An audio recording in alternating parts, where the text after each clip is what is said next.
Bernard Arnault est le 4e homme le plus riche du monde. Sa fortune colossale est estimée à plus de 60 milliards d'euros. Il est notamment propriétaire des quotidiens Le Parisien et Les Échos.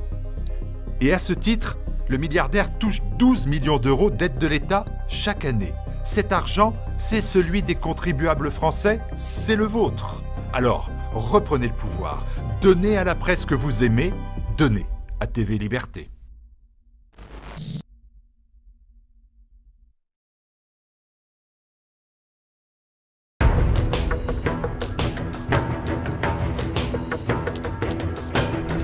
Bonjour à tous, pour le Zoom, aujourd'hui je reçois Serge Rader, qu'on a déjà reçu évidemment. Bonjour Serge Rader, merci d'être avec nous. Bonjour Iris, c'est moi qui vous remercie. Alors pour vous présenter Serge, vous êtes pharmacien, on l'a déjà dit, vous êtes également spécialiste des vaccins, vous avez publié plusieurs ouvrages dont Raquette des laboratoires pharmaceutiques aux éditions Les Petits Matins, notamment avec Marie-Odile Berthollet-Geffroy et Michel Rivasi, député européen Europe Écologie Les Verts. Et votre dernier ouvrage, c'est Vaccins, oui ou non, au studio Talma, une nouvelle maison d'édition. Je crois que vous avez eu du mal à le faire paraître cet ouvrage. J'ai fait 7 ou 8 éditeurs de mémoire, oui, qui ont systématiquement refusé de le publier. Mon éditeur actuel l'a envoyé à tous les médias nationaux, mais bien sûr, ça ne diffuse pas. Hein. On fait passer des gens qui écrivent des livres tels Les vaccins pour les nuls. Hein. À ce propos, je signale qu'il y a, dans le même style, il y a Vaccination, la grande illusion, qui est bien fait, avec des illustrations et tout, et qui est à la portée de tout le monde aussi, hein, dans le même genre du livre de M. Tanguy de l'Institut Pasteur.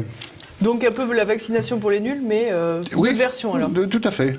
Alors Serge Rader, on se retrouve aujourd'hui, on est quelques mois après l'entrée en vigueur de l'obligation vaccinale imposée par Agnès Buzyn, le ministre de la Santé, puisque c'était à compter du 1er janvier 2018.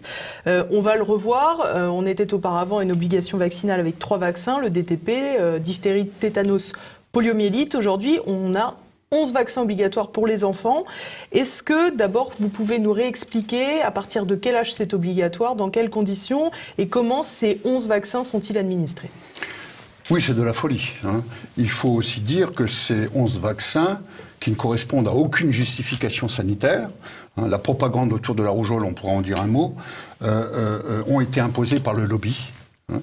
Il y a eu cette fameuse réunion à Washington en 2014, où d'abord 10 pays, mais aujourd'hui ils sont plus d'une 60aine, avec des organisations internationales, ont décidé, tout ça sous l'instigation des laboratoires producteurs de vaccins, mais de Bill Gates, du Gavi, hein, c'est une alliance internationale pour la promotion du vaccin, avec la Banque mondiale, avec l'OMS, avec la FAO, enfin bref, toutes ces institutions ont sorti un 4e point sur le GHSA. Hein. Le GHSA, c'est un calendrier dont le point numéro 4 concerne les maladies infectieuses et la vaccination de la terre entière. Donc tout ça a été parfaitement orchestré, et c'est bien pour ça que d'abord l'Italie, il y a quelques mois après, maintenant la France, avec une énorme pression dans les pays européens, sauf la Suède, qui a décrété inconstitutionnel, mais cette obligation est inconstitutionnelle dans d'autres pays, comme en Italie, mais le lobby a fait que on est passé en force. Alors Serge Rader, c'est votre point de vue d'une certaine manière. Vous expliquez que c'est le lobby pharmaceutique qui œuvre pour imposer ses produits, à savoir dans ce cas précis les vaccins. C'est la seule raison. Mais peut-être aussi que c'est tout simplement pour des raisons de santé publique et des maladies qu'on veut éradiquer. Oui, ça c'est la couverture. Quelle maladie ? Les maladies couvertes par les vaccins, en l'occurrence. Oui, on a vacciné pendant 47 ans avec un DTP, diphtérie, tétanos, polio, qui était totalement inefficace. Et il était inefficace parce qu'il n'y avait pas d'adjuvant dedans. D'accord ? Vous pouvez en injecter des litres, ça protège aucunement. Est-ce qu'il y a eu une recrudescence des 3 maladies ? Donc là, vous êtes en train d'expliquer que ça fait 40 ans que les enfants ont un vaccin DTP qui ne sert à rien. 47 ans, de 1961 à 2008, parce qu'on l'a retiré au profit des polyvaccinations qui posent problème. Ce sont les polyvaccinations. On va parler dans quelques minutes, j'espère, des conclusions de la commission d'enquête parlementaire italienne qui rendent responsables les polyvaccinations qui ont frappé quelques 4000 soldats italiens de cancer. On parle de cancer, là. Et la commission parlementaire, qui a envoyé ses conclusions d'ailleurs à l'Europe, Pour l'instant, on n'entend pas parler. Les conclusions ont été publiées le 9 février dernier. Alors revenons simplement à ma question initiale, à savoir à quel âge les enfants doivent être vaccinés aujourd'hui selon la loi d'Agnès Buzyn et pour quel nombre de vaccins? Est-ce que les 11 doivent être administrés en même temps? Comment ça se passe? Alors, il y a donc 11 vaccins, 10 injections, donc par rapport aux années 50, hein, parce que on vaccine entre 2 et 18 mois, là, d'accord? Ils prennent 76 antigènes. Dès 2 mois. Dès 2 mois, hein. Même 1 mois, puisqu'on pratique toujours une tuberculose. Alors que l'obligation a été levée en juillet 2007, on la pratique encore. D'ailleurs, il y a encore un enfant qui est décédé au mois de février, à Necker, des suites d'une BCG due au vaccin BCG. Mais c'est pas obligatoire. Mais c'est pas obligatoire. Mais, excusez du peu, les sénateurs ont eu des documents dans les mains et ils ont, où c'est marqué qu'on a retiré l'obligation vaccinale du BCG parce que les tuberculoses avaient baissé. Ben oui, mais au moment du retrait, il y avait encore 5804 tuberculoses en France. On a retiré l'obligation en 2007, on est à 4600 cas aujourd'hui. Ça baisse de 1 ou 2% par an, avec ou sans vaccin, un vaccin qui ne sert à rien. Moi-même, j'ai été vacciné à 6 ans et à 16 ans, et en faisant un contrôle inopiné, par scanner, on m'a découvert une vieille lésion tuberculeuse à mon poing. Donc on pose des questions, on n'a pas les réponses, c'est ça qui est dramatique. Madame Buzyn dit à la population, les vaccins sont sûrs, ils sont efficaces.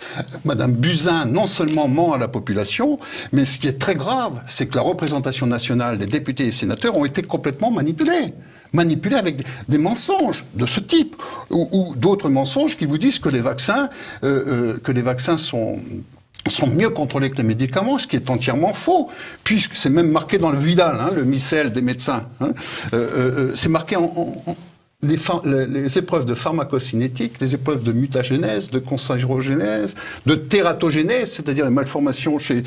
Tout ça ne sont pas effectuées avec les vaccins. On les sort en vitesse. D'ailleurs, donc vous voulez dire que entre la mise sur le marché, l'autorisation de mise sur le marché d'un médicament classique entre guillemets et d'une vaccination, d'un vaccin, aucun vaccin, il n'y a pas les mêmes contrôles. Non, aujourd'hui, si le vaccin subissait les mêmes tests que les médicaments, il n'y en aura aucun qui sortait. D'ailleurs, on a donné l'autorisation au vaccin contre la dengue, hein, où 840 000 doses ont été administrées aux Philippines. Nous en sommes à 65 décès. C'est bien la preuve que les tests pré-sortis. Alors là, j'imagine, donc je crois que le vaccin contre la dengue, c'est Sanofi. Oui. Il me semble quand même que 60 cas, sur combien d'administrations? 840 000 doses, oui, mais on ne sait pas tout. On va vous parler de la balance bénéfice-risque. La dengue ferait beaucoup plus de morts, non? Attendez. À partir du moment où vous avez un décès par vaccin, je regrette, on n'a pas à faire d'obligation. C'est aux parents de décider de prendre le risque ou pas. Parce qu'on cache la vérité aux Français. Moins de 5% des effets collatéraux des vaccins sont reportés. Il y a plein des milliers de cas. Moi, j'ai des centaines d'exemples. Alors, comment vous expliquez justement que si peu d'effets secondaires soient reportés? Parce qu'il ne faut pas nuire aux intérêts financiers des cas de grands producteurs de vaccins. Alors, c'est les médecins qui refusent de les reporter ou ensuite, c'est pas classé? Déjà, les médecins ont peur des conséquences. Vous imaginez, si c'est reporté, si c'est réinscrit et tout, la responsabilité pénale. En Italie, par exemple, la responsabilité pénale du vaccinateur est mise en cause. Et on vous dit que les vaccins, les effets secondaires des vaccins, ça n'existe pas. Attendez, c'est la deuxième cause d'effets secondaires. C'est inscrit dans le rapport de l'agence italienne du médicament de juillet 2015 avec 8700 cas confirmés par la Cour de cassation, derrière les anticancéreux, je suppose? Derrière les anticancéreux, tout à fait. Vous connaissez bien le dossier. Eh bien, non, enfin, c'est pas possible, je veux dire. Il faut poser. Le problème, c'est les polyvaccinations. Dans les années 50, il y avait 5 vaccins. Le premier était à 18 mois, c'était la variole. La variole, le vaccin a plus tué que la maladie. Hein.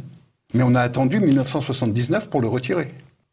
Mais ça, c'est prouvé, ça aussi, ou c'est Serge Rader qui a fait des calculs Non, Serge Rader consulte les archives. Et donc, ce vaccin, on était à 389 décès entre 1937 et 1989. 53 étaient dus à la maladie, la moitié dans les années 40, l'autre moitié dans les années 50, et 2 cas en 70. Les 336 autres cas de décès, 90% c'était des enfants de moins de 5 ans, étaient dus au vaccin. Ça, vous le retrouvez dans les archives. Donc il faut arrêter de dire... On pourrait se dire, si là, ce vaccin était négatif, on va dire, la balance bénéfice-risque était vraisemblablement négative, on l'a retiré. Qu'en 79 ? Si on ne retire pas les autres, c'est peut-être qu'il fallait encore s'en rendre compte. Non, si on ne retire pas les autres, c'est peut-être que justement la balance bénéfice-risque est positive. Aujourd'hui, on ne veut pas, parce que reconnaître ces effets secondaires et tout, vous imaginez, c'est reconnaître l'incompétence des autorités à contrôler la santé publique. Et là, en l'occurrence, il s'agit uniquement de gros sous. Il ne faut pas prononcer la parole vaccin, parce qu'il y a des milliards en jeu. Je ne sais pas si vous voyez, mais en 2006-2007, on était à 7-8 milliards de chiffre d'affaires. En 2012, on est passé à 20 milliards. Aujourd'hui, nous en sommes à 42. Il est prévu 85 en 2025. Jusqu'à quand on va continuer comme ça? Alors qu'on avait 5 vaccins monovalents dans les années 50, où il y avait quand même quelques maladies qui traînaient. Hein. C'est-à-dire un vaccin pour une injection, en fait. Une injection, variole. Enfin, c'était même pas une injection, c'était une scarification. Et ensuite, on faisait le double vaccin diphtérie-tétanos à 30 mois. Une fois que le système immunitaire de l'enfant, alors que tous les enfants étaient en plus à l'époque, parce que vous voyez, il y a une bagarre entre les deux, entre des enfants qui sont nourris au sein et qui ont les anticorps de la mère, vous injectez des vaccins, bon, il y a une réaction qui se fait, et souvent, d'ailleurs, les vaccins ne prennent pas. Hein. Et là, on balance 76 antigènes entre 2 et 18 mois, 98 pour les prématurés. On fait une double injection hexavalent Prévenard à 3 mois. Non mais c'est de la folie. Et on a quasiment un accident sur 2 cardio-respiratoire chez les prématurés. Attendez, jusqu'où on va là ?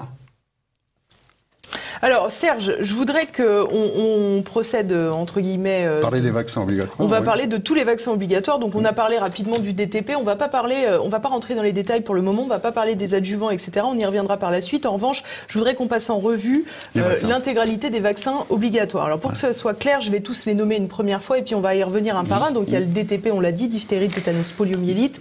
On n'en parle plus. Il a été retiré. Là, aujourd'hui, il y a 11 vaccins. Et les 11 vaccins hexavalents, il y en a 2. Voilà. 2 concurrents.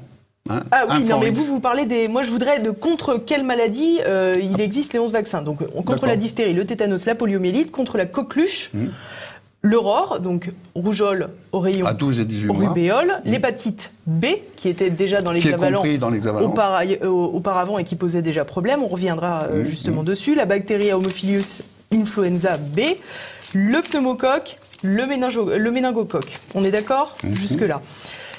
Si on peut revenir peut-être un instant sur la coqueluche, je crois qu'aujourd'hui, il y a une grande campagne de vaccination à l'égard des femmes enceintes. Ben, on pousse, étant donné que le vaccin ne marche pas à tous les coups, c'est le moins qu'on puisse dire, eh bien, on veut, ça a commencé en Suisse, les autorités commencent à en parler aujourd'hui, vacciner les femmes enceintes, puisqu'on a un regain de coqueluche aussi. Au Brésil, par exemple, où on avait pourtant une couverture, parce qu'on vous parle d'une couverture 95% qui n'est basée sur n'a aucune base scientifique. Et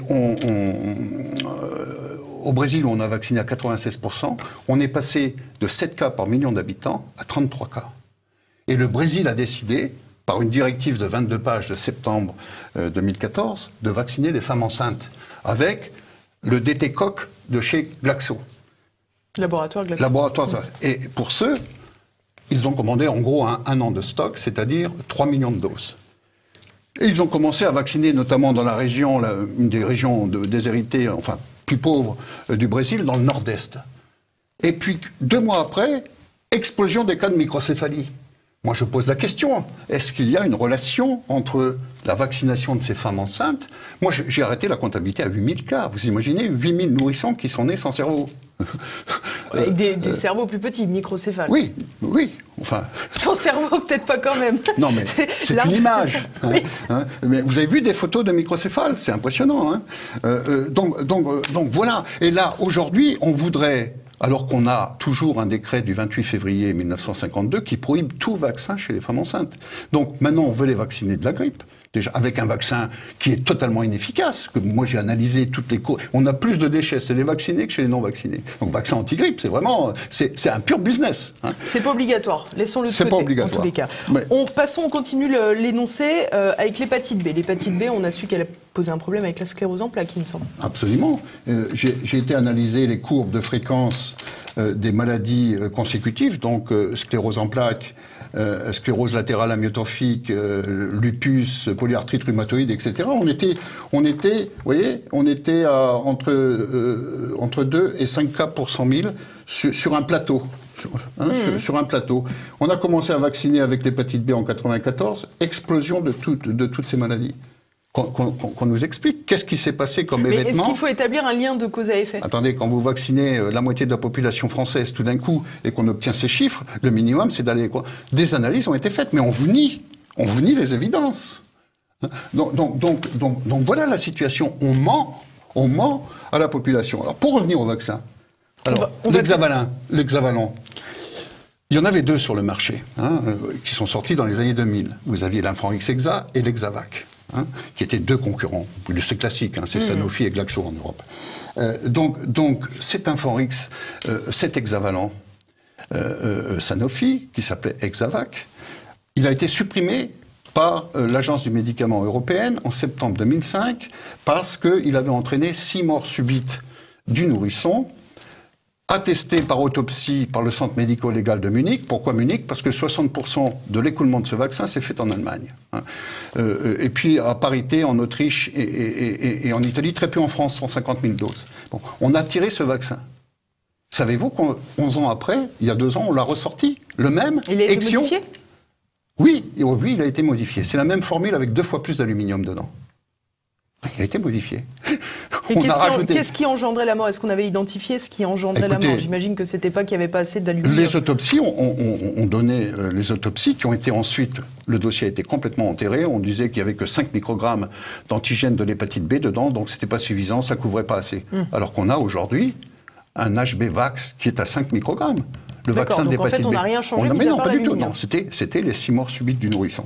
Eh bien, on a ressorti ce vaccin. D'ailleurs, il y a eu un décès au mois de décembre, imputable à la double vaccination, très probable, avec le Prevnar. Vous savez que les 2 vaccins qu'on fait en même temps, à 2 mois, 4 mois et 11 mois, c'est-à-dire ou Infanrix Hexa ou Exion avec le Prevnar, d'après la pharmacovigilance italienne, ça entraîne 3,7 fois plus d'accidents neurologiques. Ça a été, c'est en noir sur blanc dans les analyses de l'agence italienne. Donc, ce que les gens ne savent pas, c'est que cet Infanrix Hexa, il existe un document qu'une amie médecin italienne s'est procuré auprès des autorités européennes, un document qui a été signé par la pharmacovigilance du laboratoire le 16 décembre 2011, et qui indique sur 2009-2011 14 décès et 10 cas de maladie mentale, dont l'autisme. D'ailleurs, ce document a été utilisé par un juge à Milan en septembre 2014 pour rendre sa sentence sur un cas d'autisme de ce vaccin. Mais pire, sur la décade 2010, 2010. Le docteur Pouliel, membre du comité national des vaccinations indien, pédiatre de fer et responsable du service pédiatrie à l'hôpital du Saint-Stéphane Hospital de New Delhi, nous dit qu'il y a quand même des signaux forts dans le dossier qu'il a analysé. Ce sont tous les rapports que Glaxo est obligé de donner chaque année aux autorités européennes. 73 morts entre 2000 et 2010. Sur les 73 morts référencés dans 41 pays, dont 18 européens. Sur les 58 morts, 58 de ces 73 décès ont lieu dans les 20 jours après la vaccination. Sur ces 58, 54 ont lieu dans les 10 jours. On est à 93%. 49 ont lieu dans les 4 jours. On est à 84%. 42 ont lieu dans les 3 jours. C'est-à-dire 72%. Ce ne sont pas des signaux forts, ça, pour alerter les autorités. Vous savez, on est dans le même cas, les vaccins, que l'amiante. On a mis 50 ans avant de tirer le toxin. Donc aujourd'hui, c'est inacceptable. Parce qu'on a des preuves, on a des études qui commencent à sortir de tous les pays, où la santé des enfants, la santé globale des enfants survaccinés n'est pas bonne. Et lorsqu'on écrit aux autorités, moi-même, le bouquin que j'ai écrit, que toutes les télévisions et toutes les radios, toute la presse a dans les mains, je ne suis pas invité. J'ai remis ça, plus le film dont on va parler, parce qu'il faut en parler. J'ai remis ça à l'Élysée, à Madame Macron. Je l'ai remis à Monsieur Véran, le rapporteur de la Commission des Affaires sociales. Ces gens-là, ils mettent ça à la poubelle.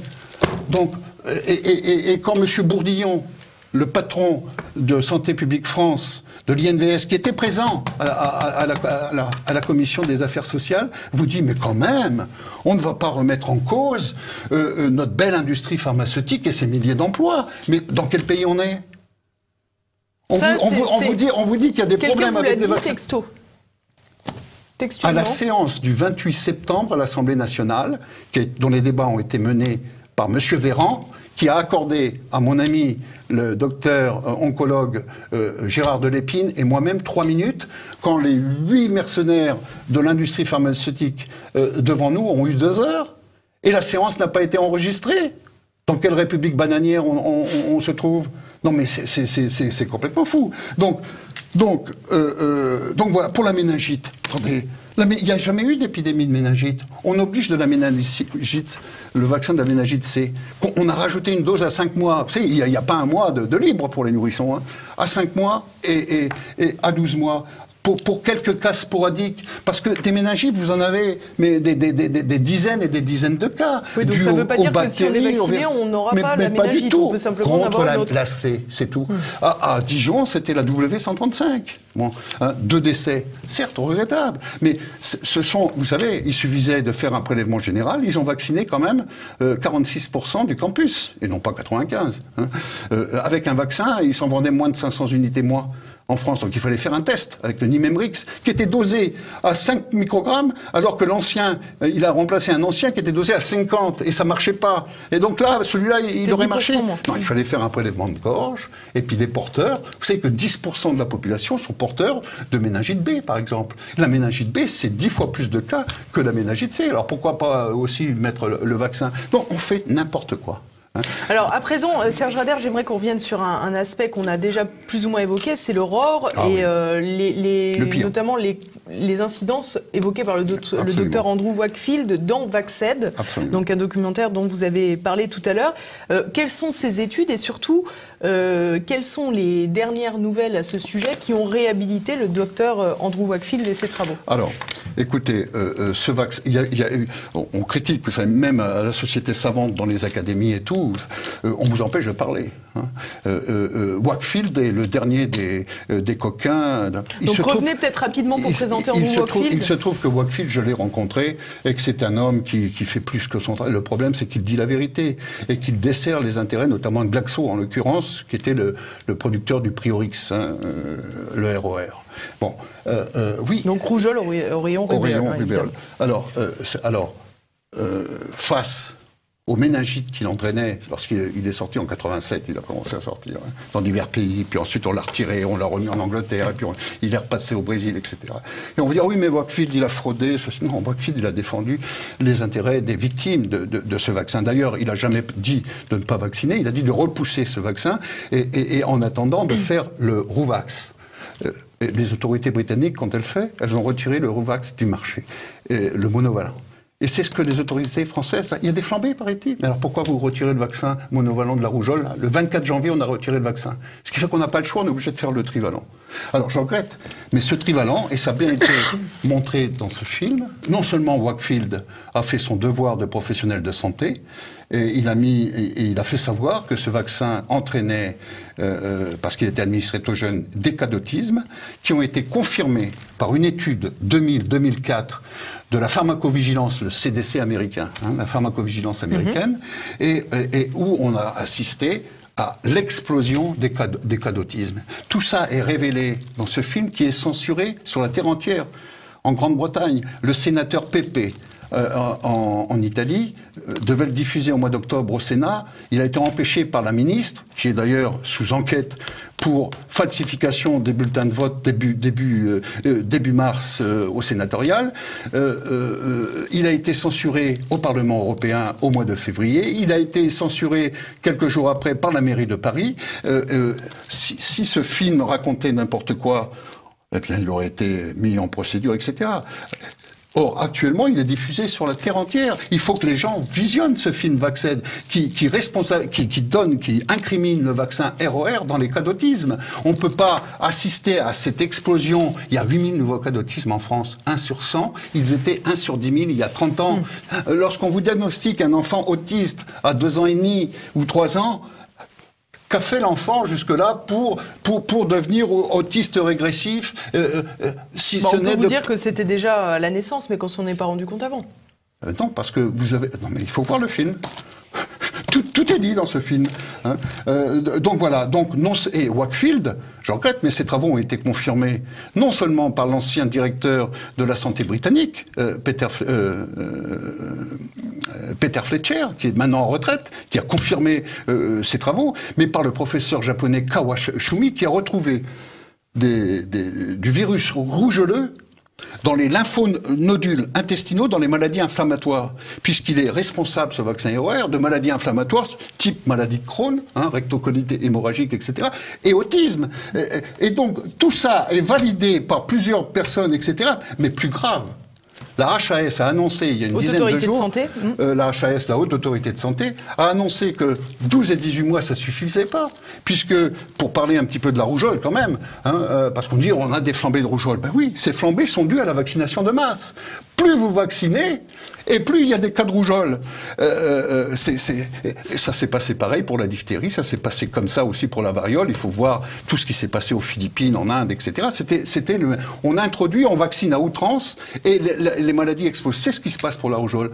Est-ce que les gens ne savent pas, mais un bébé vacciné est contaminant pendant 1 à 4 semaines après la vaccination, ce qui fait qu'il peut contaminer des jeunes adolescents ou des adultes qui s'il avait la rougeole, bien sûr. Qui ne sont plus protégés par des vaccinations trop anciennes. C'est ça le danger actuellement, c'est que la vaccination a transféré la maladie chez les jeunes adultes ou les adultes, mais avec un risque pour les nourrissons avant 1 an qui ne sont pas vaccinés, puisque le premier vaccin tombe à 12 mois.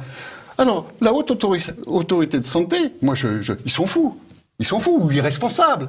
Ils veulent vacciner maintenant dès 6 mois. Entre 6 mois, une autre injection, une troisième donc, entre 6 mois et 11 mois, parce qu'il faut 1 mois entre un vaccin entre l'autre.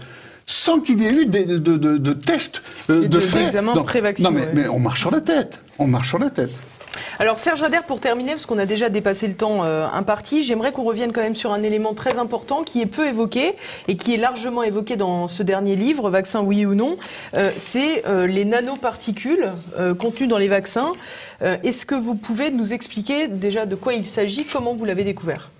Eh bien, c'est pas moi qui l'ai découvert, ce sont mes amis scientifiques italiens, dont le professeur Montanari, docteur Montanari, et son épouse Antonietta Gatti, qui est experte auprès du ministère de la Défense et qui a été experte aussi dans cette commission italienne et qui a rendu ses conclusions après 18 ans d'enquête. Ça s'appelle la commission d'enquête sur l'uranium appauvri, parce qu'on pensait que ces soldats avaient attrapé des cancers, des lymphosarcomes, des leucémies, etc., foudroyantes. Il y a 600-700 morts déjà. Et donc les nanoparticules. Et donc, ils ont trouvé... D'ailleurs, je fais une conférence en fin de semaine sur ces nanoparticules. Ils ont trouvé ces nanoparticules dans 32 vaccins au moment où j'ai écrit le bouquin. Et par contre, on a analysé un seul vaccin vétérinaire et il en est exempt. Donc on pose la question aux autorités. Alors j'aimerais qu'on s'étende un tout petit peu sur ce point, parce que justement, c'est assez intéressant cet aspect, c'est que une fois les enquêtes menées en Italie, vous avez découvert qu'il y avait des nanoparticules donc, de métaux lourds, je crois, essentiellement. Oui. Enfin, il y a, je crois, de mémoire... 22 éléments de la classification de Mendeleïev, du barium, du tungstène, du titane, du plomb, de l'aluminium, etc. Et alors, sous forme de nanoparticules. Précisons que ce n'est pas spécifié justement sur les compositions de vaccins, précisément parce que c'est en nanoparticules et donc c'est en dessous des seuils légaux pour être stipulés. Il y a eu une affaire, l'affaire en cours sur le Meningitech, où ils ont analysé, d'ailleurs ils ont procédé par minéralisation, c'est-à-dire qu'ils ont exposé en fait les nanoparticules, donc il peut plus y en avoir. Donc entre les métaux lourds sous forme libre et nanoparticules, ça n'a rien à voir. Les nanoparticules sont des éléments très petits, qui sont issus des combustions dans les incendies. Vous savez, toutes les nanoparticules, ils sont très fines. Et plus elles sont fines, et plus elles sont pénétrantes. Et elles sont non biodégradables. Et la notion de quantité, on n'est pas dans le poison, la notion de quantité est secondaire. C'est qu'elles sont capables de frapper n'importe quel élément, bien sûr le pire étant le cerveau, comme l'aluminium. Et c'est là... renvoyer les gens aux travaux du professeur Gérardi, je crois, pour l'aluminium. Tout à fait, mais il n'y a pas que M. Gérardi, il y en a d'autres qui ont travaillé dessus, mais on fait comme si on ne voulait pas voir. Il y a d'autres, il y a le professeur Exley qui a retrouvé, par exemple, de l'aluminium et sous forme de napalm dans des coupes de cerveau d'enfants autistes décédés et bourrés d'aluminium. Et il en a retrouvé aussi dans les cellules cancéreuses du cancer du sein. Vous savez qu'on demande maintenant de retirer l'aluminium des déodorants, etc. On le retire des vaccins des chats. J'en ai discuté récemment avec plusieurs vétérinaires et ils m'ont dit c'est vrai que depuis qu'on a retiré l'aluminium dans les vaccins, on ne constate plus de fibrosarcome chez les félins. Alors justement, pour revenir donc sur cet aspect, donc qu'on comprenne bien, des vaccins humains ont été analysés donc par les médecins italiens que nous avons évoqués. Vous avez voulu faire une contre-expertise, gros, en France. Vous avez donc donné des méningitech. J'ai donné, parce que je voulais avoir... pour confirmer, faire des contre-expertises. Donc, je me suis procuré 2 méningitech qui étaient hors lot qui avait été retiré en 2014, vous savez, parce qu'on avait trouvé des traces de rouille dans les vaccins. Et depuis, le vaccin n'est jamais revenu, d'ailleurs, entre nous. Donc, encore un dossier enterré. Et donc... Donc des méningitech pour témoins, entre guillemets, parce qu'on savait qu'on allait y trouver de toute façon des nanoparticules. Absolument, oui. Voilà. Du tungstène, la triplette des aciers inox, c'est-à-dire fer, en tous les cas, des nanoparticules, nickel. Ça c'est certain. Et vous avez également fourni des vaccins à destination des animaux, précisément... 5 vaccins vétérinaires. Dont le féligène, je crois, et un PureVax. Non, il y a plusieurs vaccins, 5 vaccins, dont la gamme PureVax, puisque Merial, ancienne filiale Sanofi vendue à Boehringer Ingelheim, fait sa publicité avec ses vaccins, il y en a 9. Il n'y a pas d'excipient chimique en disant ils sont purs. Voilà. Et donc j'ai donné ça à la fac, par des amis professeurs et directeurs de laboratoire de recherche à la faculté à Paris Diderot, qui m'avaient promis d'en analyser au moins 2. Ce qui n'est pas facile, ceci, il faut le préciser, ce qui n'est pas facile, parce que tout le monde ne peut pas le faire, il faut un matériel très spécifique pour réussir à voir ces nanoparticules. D'ailleurs, la technique d'analyse des nanoparticules dans les fluides ont été mis au point par l'équipe avec la faculté de Parme en Italie. Donc c'est une technique spécifique et que les toxicologues, l'ancienne école, dirons-nous, parce que la nanopathologie, c'est vraiment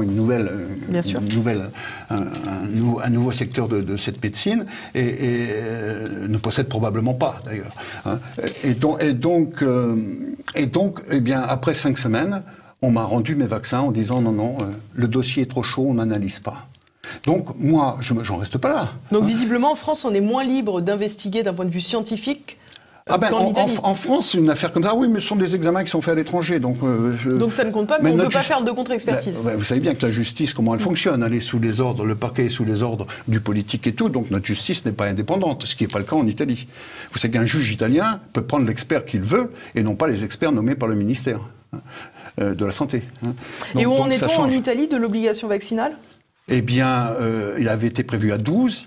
Il y a eu de très grosses manifestations qui ont été cachées par nos médias nationaux qui sont aussi sous cloche. Vos confrères journalistes des canaux nationaux, je les plains, ils font pas leur boulot.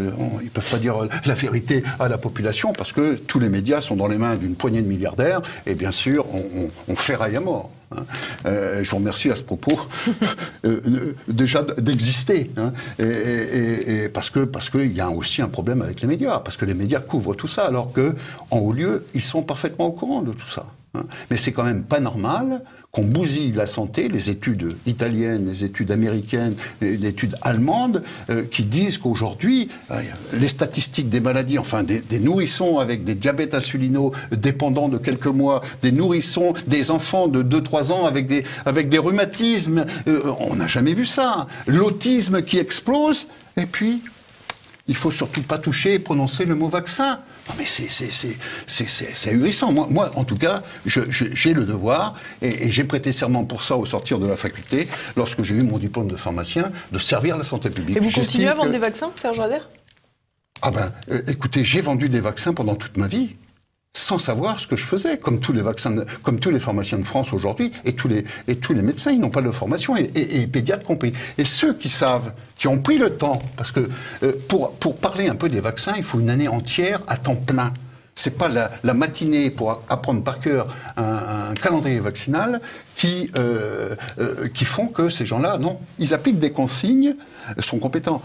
Ils appliquent des consignes. Le ministère, aux ordres de la poignée de professeurs qui sont devenus professeurs en publiant des textes dans des soi-disant revues sous contrôle de l'industrie pharmaceutique, ils ne font qu'appliquer. Alors, il y en a, c'est des ordres, j'applique. Ça a été le cas du pédiatre de mon petit-fils. Et puis, il y en a d'autres qui ont compris que trop de vaccins trop jeunes, ça bousillait la santé des enfants. Eh bien, ou ils sont devenus homéopathes, ou ils ne vaccinent plus. Et il y en a plusieurs, j'en connais plusieurs. Donc voilà dans quel dilemme on est. Il faut vraiment que cette problématique de l'obligation vaccinale, qui est totalement criminelle, il faut utiliser les mots. Hein. On ne peut pas assister à tout ça sans bouger. Serge Rader, tout ça pour protéger un lobby. Il y a l'obligation vaccinale, les parents sont soumis donc à cette obligation vaccinale. Avec le chantage à l'école. Il y a des risques puisque, par exemple, ils ne peuvent pas mettre justement leurs enfants à l'école si l'enfant n'est pas vacciné ou tout du moins n'a pas un carnet de santé qui stipule qu'il est vacciné en tous les cas. Absolument. Absolument. C'est vraiment, alors que ça va contre la loi Kouchner, contre le code de Nuremberg, contre les droits de l'homme, etc. On vous impose, et puis quand le problème arrive, parce que, je regrette, j'estime à 5 à 6 décès par an en France dus au vaccin. Toutes ces maladies chroniques, j'en ai parlé avec mon ami le professeur Philippe Even, je lui ai dit, Philippe, moi je suis sûr que si on arrêtait tout vaccin, en gardant quelques monovalents à disposition au cas où, je suis absolument certain que si on arrêtait 2 ans, il m'a même dit 3 ans lui, si on arrêtait 2 ans, on verrait chuter toutes les maladies chroniques de l'enfance. Voilà où on en est. Et on ne le fait pas, on ne fait pas... Enfin, la commission, elle demande la purification des vaccins, elle demande un maximum de 5 par séance, on en est à 7 à 2 mois, elle demande des pré-examens, elle a dit qu'il n'y a aucun test de tolérance fait dans les formules, plus il y a de vaccins, plus les composants augmentent en quantité, il n'y a aucun test de tolérance de fait par rapport aux monovalents. Et on fait comme si de rien n'était. Les autorités, l'État n'assume pas son devoir de protection de la santé publique. Non, l'État protège les intérêts des laboratoires pharmaceutiques. Il faut dire qu'en France, avec Pasteur, et puis avec l'image de Pasteur et avec le laboratoire Sanofi, qui est le 2e fournisseur au monde de vaccins, le lobby est très puissant. Donc il faut que les gens s'assument, il faut qu'ils s'informent. Il y a un site belge qui est fantastique, je donne les références parce que ça mérite, je le donne aux médecins, ça s'appelle Initiative Citoyenne. .be du coup. Pardon ? .be forcément, puisque c'est en Belgique. Ou Initiative Citoyenne, ça sort quand même. Et puis, pour ceux qui veulent marquer le coup, puisqu'on est dans un pays où la démocratie fait défaut, on l'a bien vu pendant toute cette fausse discussion où tout l'idée était pipé d'avance, puisqu'on avait décidé qu'on allait vacciner ou on allait passer. Il y a un logo qui est fait par une association qui s'appelle ALIS, A-L-I-S, qui s'appelle Vaccination obligatoire, non merci. Voilà. Pour coller sur sa jolie voiture. Voilà. Je vous remercie beaucoup, Serge Rader. Je rappelle le nom de ce dernier ouvrage, Vaccin, oui ou non. On a compris que vous, c'était non. C'est donc aux éditions. Dans l'état actuel, on joue à la roulette russe. Donc ces nanoparticules n'ont rien à faire dans les vaccins. La DGCCRF l'a reconnu dans les produits dermocosmétiques et tout. J'ai déposé une plainte en ce sens. J'attends les résultats de la DGCCRF. Merci beaucoup, Serge Rader. Je vous en prie.